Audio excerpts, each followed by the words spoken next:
Wealth Our Way Wednesdays, 12:30 p.m. 15 minutes of finance. What do when you're starting from the mud with less than zero? No plan, no role model, no hero. Take to the streets, bring heat like De Niro, or tune in the wild, the network, the thorough.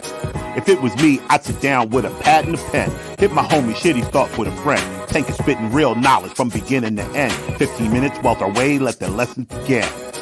Yeah, 15 minutes of finance with your man, Big Tank. Let's get it.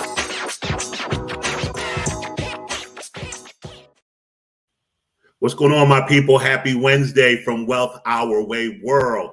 Today is episode 210. We are going to be discussing understanding the difference between a tax deduction and a tax credit, because it is March. It is the month before April 15th, and taxes will be due. Even if you get an extension, you still got to pay your taxes on April 15th.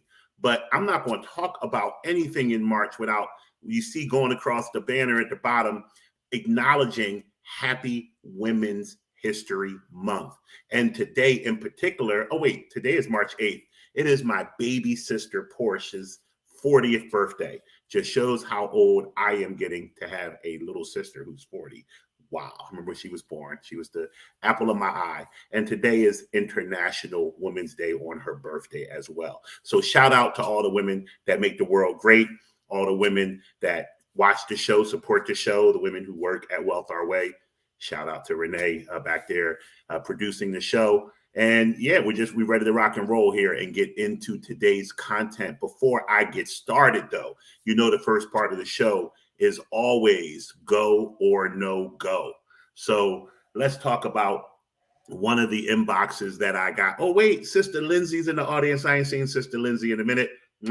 Brother Arion, what's good with you, baby? It's been a minute since I've had a chance to coalesce and kick it with my people. So happy to see both you guys in the audience. Wealth Our Way fam from day one, both of those cats. So I want to talk about this go or no go inbox that I got. It's an interesting one. It's one that I've dealt with personally many, many years ago. It's about, and I'm going to make it gender neutral. I got the inbox from a male, and he basically was telling me that his wife is about to have their first, actually he doesn't differentiate which child it is. I'm assuming it's the first child. I could be wrong. About to have their first child.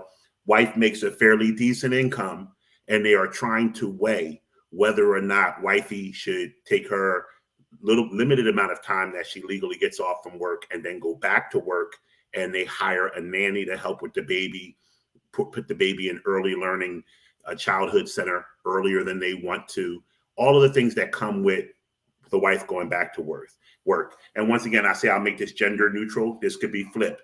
The woman could be the breadwinner, and we could be determining whether or not the man is going to go back to work, or whether you're going to bring these expenses into the house. So for me, this is a two-part question. Like a lot of things that deal with finances, a lot of things we talk about here on these programs, we have to not just look at it from a money standpoint. To me, money is always the easy part. It's math. You can know if you can afford something or not afford something and act accordingly. But what also comes into play in situations like this is bigger than money. It's your personal life enjoyment. How many times will you have a chance to see your baby from 0 days old to 2 years of age and watch all the things that happen? How involved do you wish to be? I would line up first and foremost the cost. I would look at how much money I'm losing in the household by staying home, what costs are associated with not staying home, balance those two things out. That would be my guide, but my decision would be made on how I feel in my heart. Me and my spouse would talk. Would they miss working? We have to realize in real life, theory and real life are two different things. What's good on a book page isn't always good in real life. So you don't want to go to work every day. You're out, enjoying people and speaking to people. Even if we hate our job, we get to talk to people every day. We get to drive. We get to go to lunch. Our spouse sitting in the crib with a baby all day. You got to make sure this is going to be something that works for each. Maybe you do some type of split share where you both have the ability to work from home and work in your office, and you split the duties. Very great question that was posed. My advice when they asked me, the way they posed the question is, Should she stay home or should she go back to work? He didn't really pose it in a go or no go scenario. I'm going to say, I'm going to make it a go or no go scenario. It's a no go if you don't sit down, respect the wishes of your spouse, and find out what's going to be best for your new family unit. Every decision moving forward is a family decision. It's you giving up the right to be a solo artist. So it's a go for communication. It's a no go for not talking about it. And we move on. So understanding the difference between a tax deduction and a tax credit, we have a great show lined up for the end of this month with two amazing tax professionals. I won't throw their names out yet. You'll start to see the thumbnails with the advertisements. One of the things that I hear over and over again, I've been hearing since I was a financial professional, is, oh, you should give to this charity. It's a tax write-off. Or you should do this. It's a tax write-off. So many people use poor language when it comes to financial situations, and taxes is probably the number one culprit where people use poor language. Let's talk about what people mean when they say a tax write-off. First of all, I challenge anybody to go through the IRS code and find the words tax write-off anywhere in there. They don't exist. They don't label it as such. You have things that are deductible on your tax return, and you have credits that you can earn on your tax return that can overall lower your tax out-of-pocket responsibility. I want to talk to you about the differences between a deduction and a straight credit. So I won't bury the lead. I'll just give you the first answer, and then I'll give you some color behind it. A tax credit is when you actually have the amount of taxes that you owe, $10,000, $5,000, $30,000, and you are going to get a dollar for dollar credit against that balance. I'll do you one better. There are certain tax credits, the child tax credit and the earned income credit, that you don't even need to have a tax bill and you still get the credit. These are called refundable tax credits. There are a lot of tax credits that are non-refundable. What that means is if the credit wipes out your whole tax bill and you still have credit left, unfortunately, you can't get any of it. It's not refundable to you. But if you have an earned income credit or a child tax credit, this is something I saw in my neighborhood growing up. Like I always tell you guys, I grew up in a lower income neighborhood. I would see people who made $50,000, $60,000 at work, and they had 4 kids.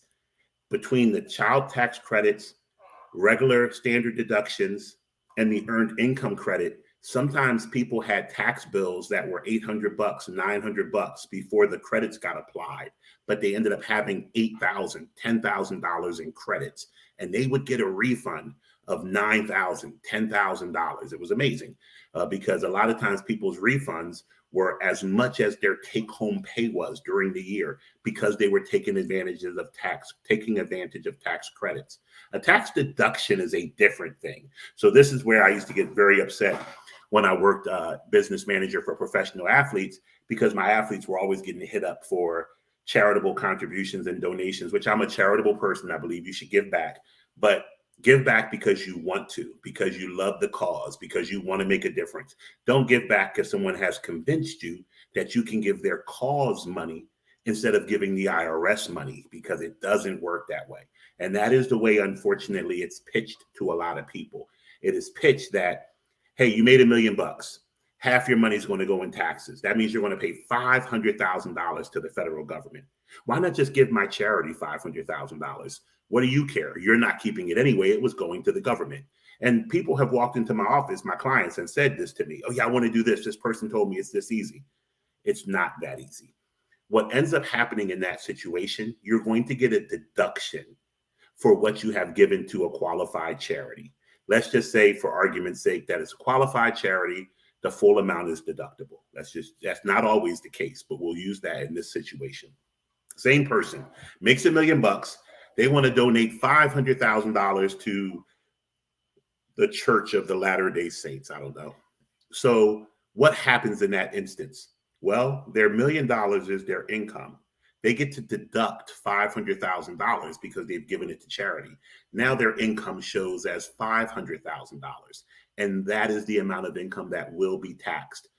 Keeping this math very clean, let's say their tax rate is 50%.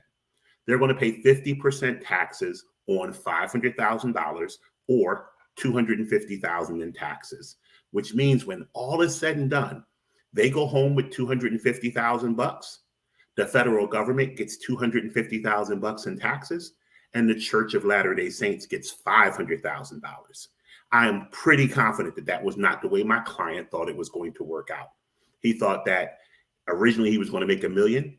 He was going to have to give the federal government $500,000, and he was going to go home with $500,000. Now he's only going home with $250,000. So make sure you understand that a deduction lowers your taxable income. A credit lowers your actual tax.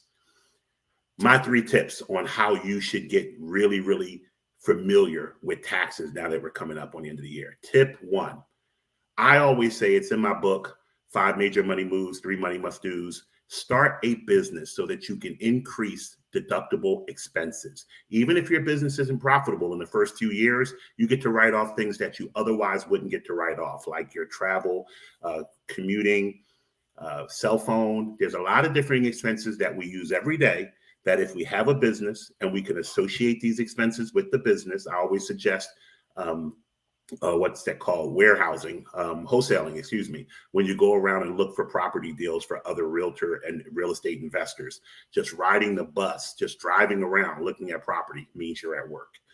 Tip 2, fund an IRA. Yes, I have my back and forth between a traditional IRA and a Roth IRA. You guys know I am fans of the Roth IRA, but traditional IRAs have their place as well. The deduction that you get from your income when you fund an IRA is very important. But even if you decide to go with a Roth, which I am a fan of, and you keep your income is low enough that you qualify to contribute to a Roth, even the fact that this money is growing without taxation and will one day be available to you without taxes is a way of lowering your future tax bill. An IRA is a must. Number 3, you want to educate yourself on the tax code. So if the tax code itself is too daunting, you don't want to go to irs.gov and read it, it sounds crazy. Look what you're doing right now. You're listening to your boy Big Tank. I am a financial on the internet.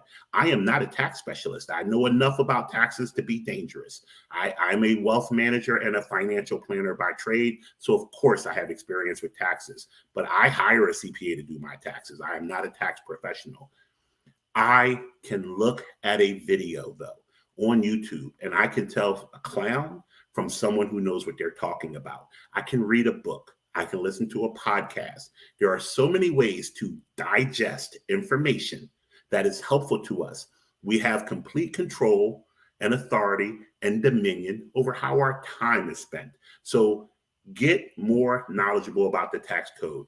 One of the things that I've always said, especially as an adult, is we have no problem paying for things that we've been taught we should pay for, school, even books to certain extents.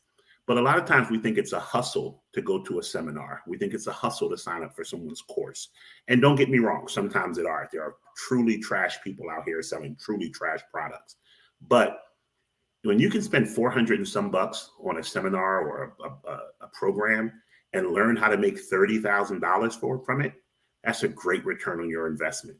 You can learn the tax code just as easily. Get your YouTube on, get your Google on, find the people who are talking about taxes, breaking it down for simple to follow informational snippets that we can digest and go that way. So with that being said, happy Wednesday. I hope your March is off to a wonderful start. I look forward to seeing you in the future. And remember, wealth is not only for the wealthy. Take care. Thanks for tuning in to the Wild Network. For more great content like this, be sure to subscribe to our YouTube page at Wealth Our Way Network. Also, don't forget to follow us on IG and Facebook. Remember, wealth is not only for the wealthy.